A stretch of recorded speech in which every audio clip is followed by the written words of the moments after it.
Hi all, a new day and new stories from Ocean Story. Just listen to this story. I have been engaged to my fiancé Mason for a month now. He is my best friend, 28 years old. She has been the only close bridesmaid since kindergarten. This has led to questions from my sister, who is a little younger than I, because my sister thinks she should be a bridesmaid in case I want only one bridesmaid. It hurt her when I said no. I didn't think it would be such a big surprise for her. I didn't even think it would be such a big offense, because we are not very close, but she thought that her request would be enough. A little background to explain what's going on between my sister and me. She and I have the same parents. Our father left us when my mother was pregnant with her. My mom raised us alone. Unfortunately, as it happens with many other children, we were raised by one woman, but at the same time we had different mothers. My mom just adored my sister. It was like she was a mini version of her. My mom was always verbally strict with me. For some reason, she didn't like me. Mom saw me as our dad, who had left the family. My relationship with my mother reached a point of no return and boiling point. When I was 16, my mother obviously expected me to walk my sister home from school, but she didn't communicate with me very well. It was a shame, but not surprising for her, because she really hated talking to me. So, my mom came home, and my sister wasn't there yet.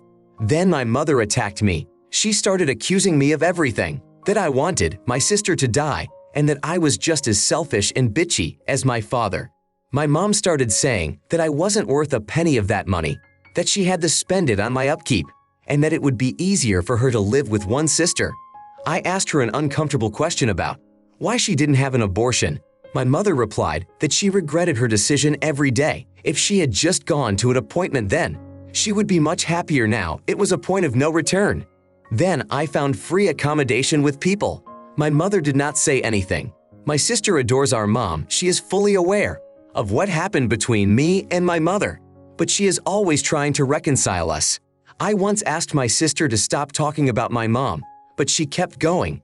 She always talked about her in conversations. I told her that we would split up if she kept talking about her. I didn't want to hear about the woman who wanted to abort me. Then my sister stopped mentioning her so often, but it took time to stop completely, and it's still new to her. It's actually hard for me to be as close to my sister as she wants me to be. I know that she still hopes that mom and I will be in the same room. It's hard for me to accept that she thinks mom is great, even after she treated me like an animal. I don't trust her to be my maid of honor. I don't believe that my sister won't tell my mom the details of my wedding, or that my sister won't try to lure my mom to the wedding. If my sister has a bigger role, I also don't believe that she will resist mentioning my mom in the bridesmaid's toast at my wedding. I honestly told her. That's why I didn't ask her. She was so angry with me, like she had never been before. She asked me to give her a chance to prove herself, and that I shouldn't expect her to just forget about her mom.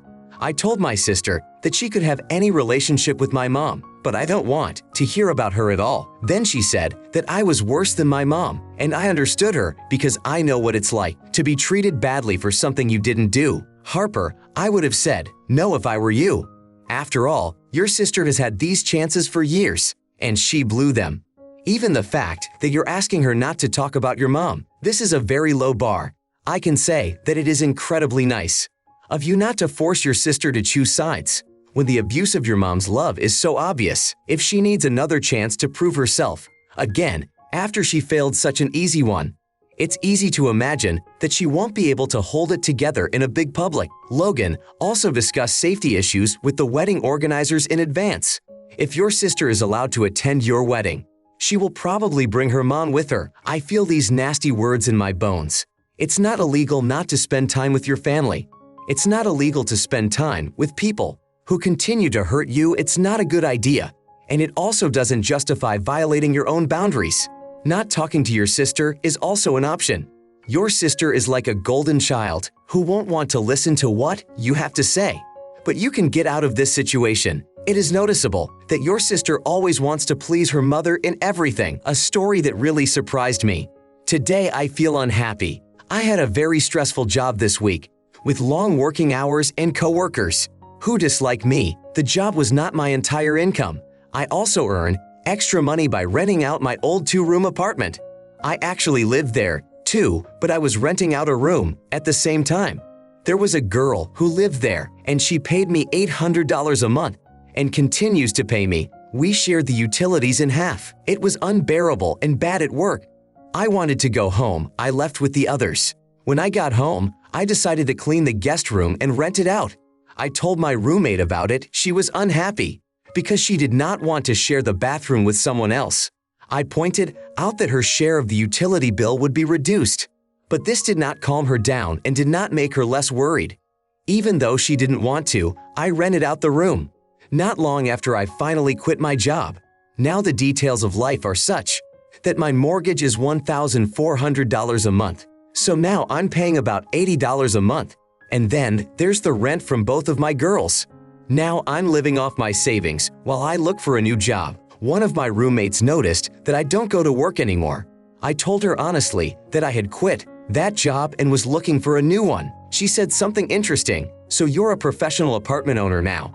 I did not agree with her statement. She also said that I was like a parasite, stuck to her and another girl because I didn't want to work. But I want to work and earn money. I just need to find a new job because people need cheap housing now. Renting out these rooms allows me to pay the mortgage. I'm still actively looking for a job. My roommate says I'm taking advantage of her, but for a second, it was she who decided to move here. I don't think I'm a leech, but she thinks I'm a selfish asshole. Is it really true? Joseph, you have made a practical decision to rent out a room in your apartment to cover your mortgage and expenses, especially after you quit your stressful job. This shows initiative and responsibility in managing your finances in a difficult time. It is very important to maintain open and transparent communication with your roommate about any changes in living arrangements, such as renting out a guest room. Your roommate may have concerns about sharing a bathroom with another person. It is important to address these issues respectfully and look for potential compromises. Your priority is to find a new job, and you are actively looking for work while living off your savings. It is unfair for your roommate to call you a freeloader or a selfish asshole just because you are temporarily unemployed. You are taking active steps to improve your situation, and your roommate should recognize and respect your efforts, and he should shut his stupid mouth. Elijah, it sounds interesting how she called you a professional landlord. I don't even know who is called that. If you can get people to live in your house and still pay the mortgage while you look for another job, there is nothing shameful or humiliating about it. They live in your house that you bought. You are not a pest, let alone a leech. A leech doesn't give anything, it only takes. And you are actually giving them a place to live. The girl who says this is absolutely wrong in this situation.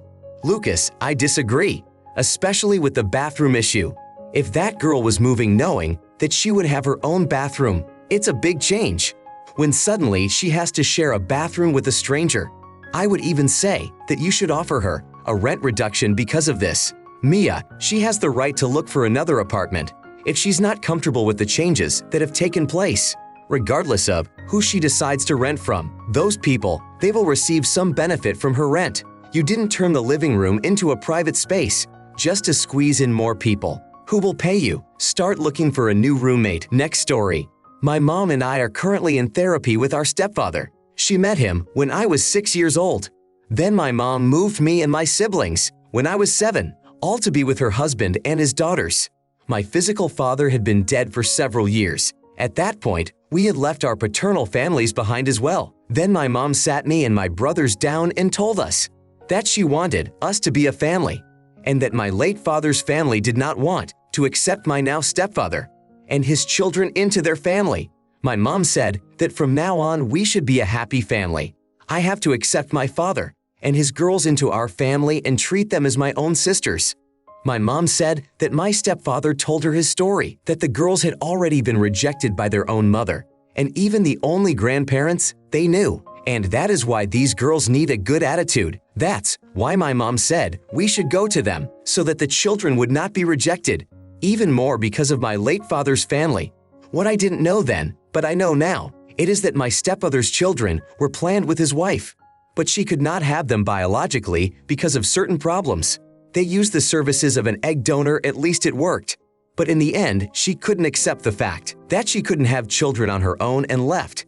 And her parents did not consider those children grandchildren either.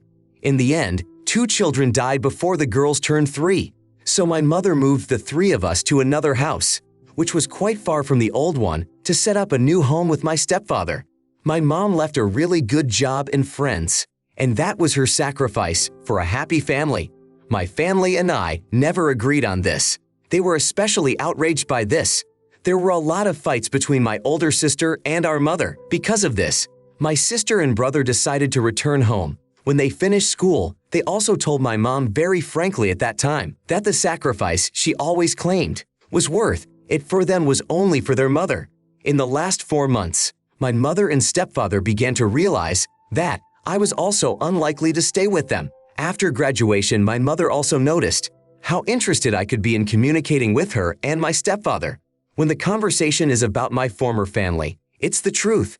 Every time my stepfather asked me not to talk about my family and my father in front of his girls and that I should hide the things they sent me from the girls, it pissed me off every time because it was my stepfather who asked me to keep them away, and I'm angry with my mom for the same reasons because she made her choice without asking any of us.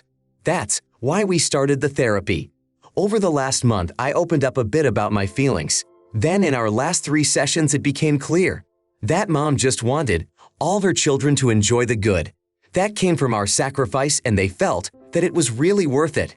I immediately replied that it was not worth it for me, that the loss of my wonderful big family was not compensated by my stepfather and half-sisters, that it was because of the children, that I never fell in love with them and my stepfather, because their absence meant the absence of people I really loved, and they, in my opinion, were never even close to being worth it.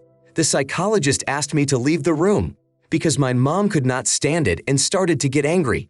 The manifestations of aggression began at the last sessions, and then my mother and stepfather told me that I was so unfair and cruel during that time. My mom made excuses that she was doing the best she could, and the 3 of us punished her for trying to be happy with her husband.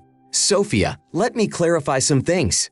You were all taken away from your family shortly after your father's death because your stepfather's children did not feel accepted. Then, I am not at all surprised that you are irritated and angry. In times of grief and at such a young age, you need a family that surrounds you and gives you unselfish love. You can say that your mother acted completely selfishly. She basically ruined your and your brother and sister's lives to appease your stepfather. Of course, what can you say? That it's unfair, that your grandparents didn't accept his children, but at the same time, it should never have been your problem because you are a child who shouldn't have to worry about such things. Benjamin, why do your paternal grandparents treat your half-sisters like grandchildren? I think it's wild that your mom and stepdad would expect the same from them. I'm also very curious about what the therapist told your mom and stepdad after you left his room. Charlotte, I'm curious about that too.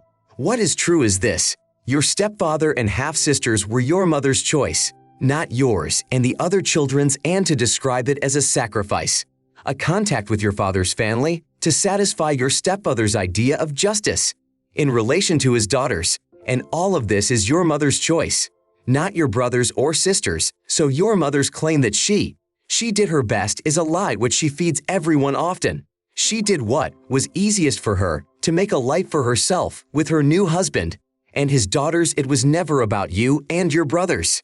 All she wanted was her own personal happiness.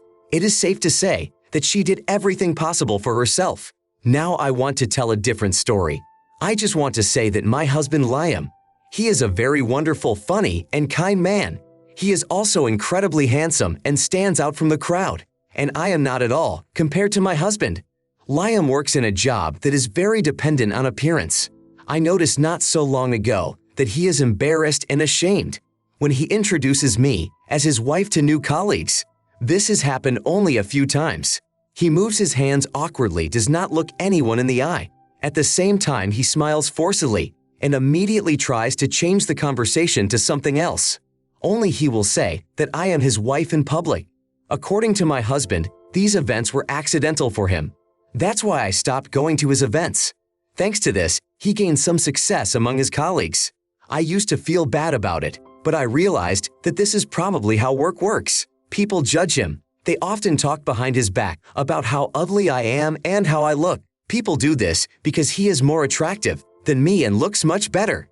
My husband once told me. He said that he was trying very hard to succeed at his new job, and his new boss is a very judgmental person. For example, he ruined the career of an employee who reported him to the group for behavior that excluded others, and a month ago, the boss fired a man who used to wear the same shirt as him the day before yesterday. My friend and I went to lunch at a fast food place. It was some kind of Chinese food. It was not as crowded as usual compared to other places during lunchtime. By coincidence, my husband, his boss, and his two colleagues were already there. Of course, unnoticed by me, so as soon as I saw him, I pretended not to notice. However, it turned out that my husband's boss and my friend studied at the same school for entrepreneurs. There is nothing surprising in this. A man's company, represented by the boss, invited us to sit down with them. We sat down and started introducing ourselves to each other. When it was my turn, instead of saying that he was my husband, I shook his hand and said, "It's nice to meet you." It so happened that I sat next to my friend opposite his colleague. Of course, not on purpose. I did not say that he was my husband, but his boss did not know either. I thought he was looking at me, but when I looked, he looked away from me. In the evening, I returned home. My husband, he started to have a slight hysteria, and then he started crying.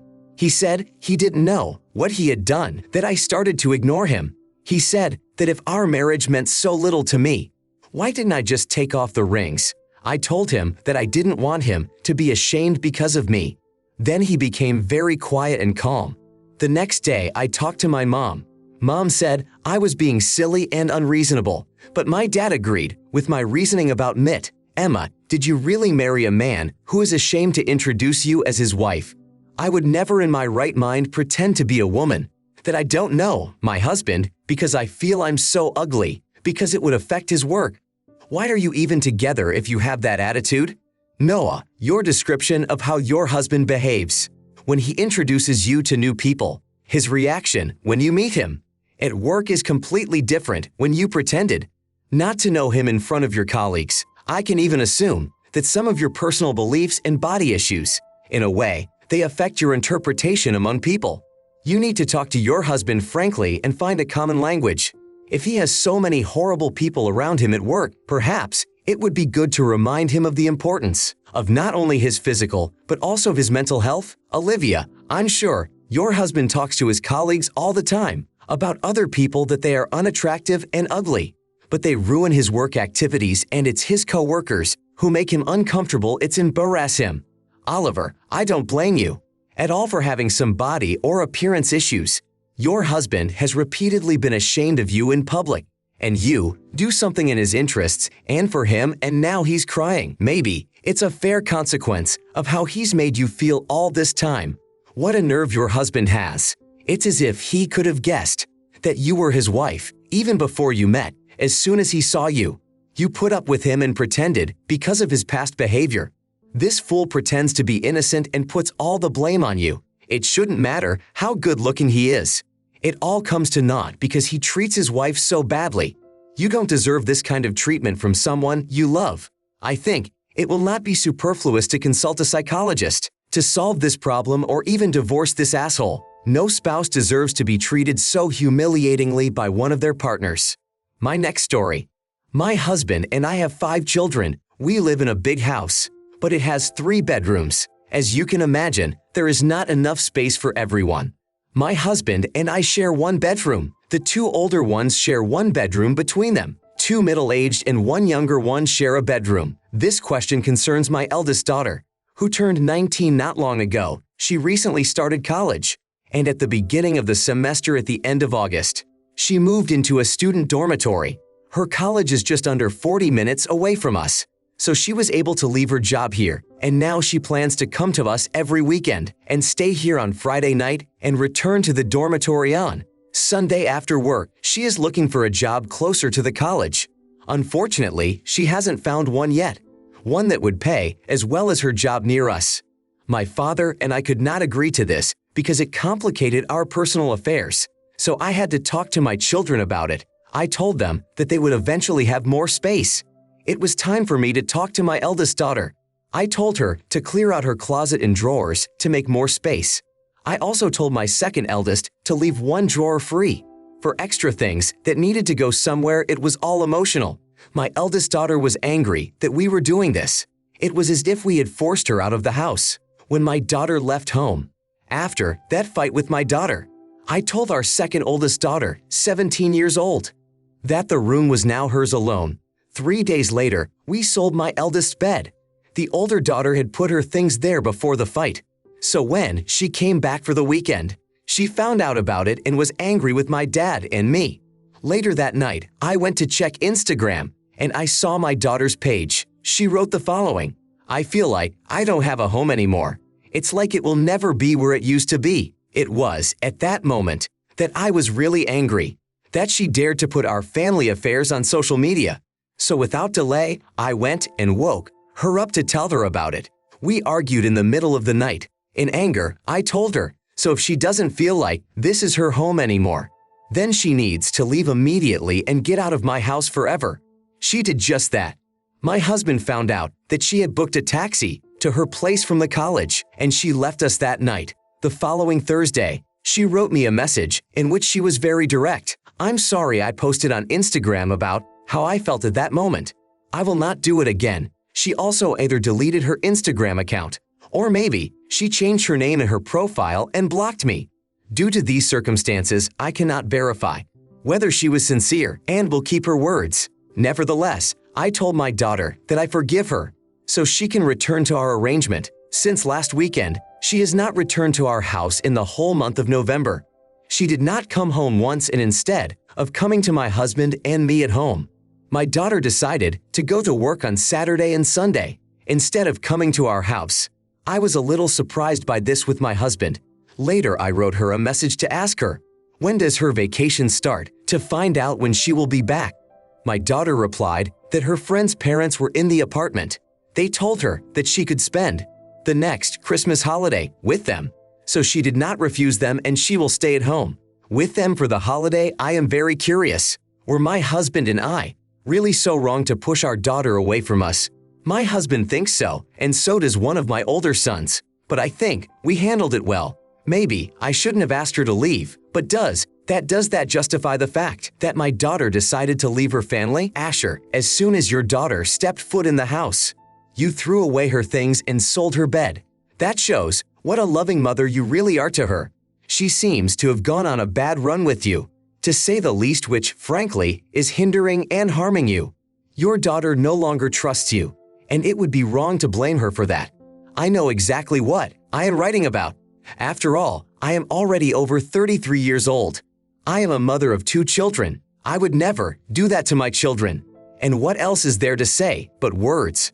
That you have completely failed your daughter. Over time, all your children will grow up, and they will see how much you failed them all in the family. Willow, did you really expect it? That my daughter would sleep on a folding bed with one drawer, in which you can store things for the whole vacation, both winter and summer. Maya, and I can assume that everything is fine. I feel that your daughter will like it very much. That after this once-in-a-lifetime thing happened, she won't have to go to a home where she's not welcome, and instead, she will enjoy the company and the warmth of her friends and their families, who, by the way, invited her as a welcome guest to the holiday. You have freed your daughter from the feeling of guilt or the obligation to love and respect you ever again, which in fact can be a great gift for her the holidays. Hudson, you knew she was coming home for the weekend, and it was at that time that you and your husband got rid of her bed and wardrobe. Then, when she expressed her emotions, which were spoken from the heart, feeling that she no longer had a home, you, as a loving mother, woke her up to argue, and then you kicked her out altogether. You told the young girl that she has no right to express her feelings just because she no longer has a home. What did you expect? Your daughter's bed was probably still warm when you and your husband sold it. I would have been heartbroken if my parents had done that. When I first moved away to college, people, this is just crazy. I'm in shock. Everly, that's right. If you don't feel welcome, then get out. That's very harsh of you. I'm glad her friends' parents are taking her to stay with them for the vacation. Keep in mind that you have shown all your other children how you feel about them by this situation. Their days spent with home. Now, they will always be counted in their little minds. I don't know how you can be so heartless and not even notice it. Even when this situation happened, you do not fully recognize your guilt.